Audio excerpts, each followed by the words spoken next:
catch me? I'm the Gingerbread Man. Okay, we're gonna make a gingerbread house, okay? For our gingerbread house, we're gonna need a paper bag. I've cut off the handle, and it has to have a base like this, a structure, huh? We're gonna need scissors. What's this? Do you remember? Glue. Glue, exactly. We need glue.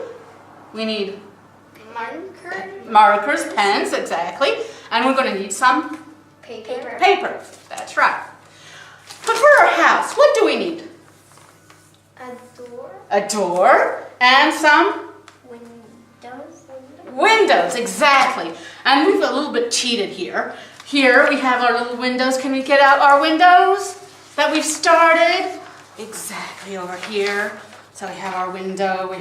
And we have also what we need for a gingerbread house. We need candy, of course.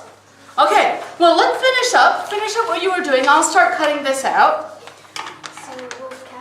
Okay. So we've cut out the doors, glued them, cut some windows, had the candy.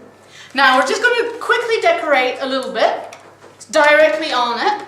Just a few things, but you can do as many as you want. And what we can also do is if we have stickers, you can choose some stickers. What would you like?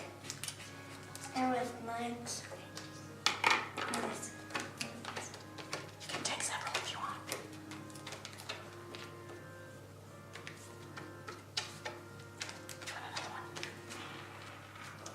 Here, what would you like? I want this one.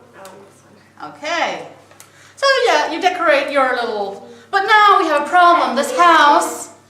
Girls, look, it doesn't hold up, huh? So what we're going to do is we're going to open our bag like this. Nice and neat.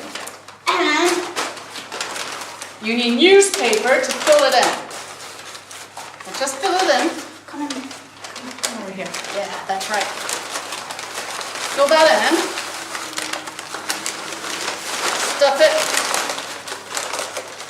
Stuff it all. That's okay, it'll hold. And now what we're going to do is we're going to close it back again, like this, and either glue it, or if it doesn't hold, you can stable it as well. And you have a gingerbread house. Isn't that cool? Yeah! Well done. Thank you.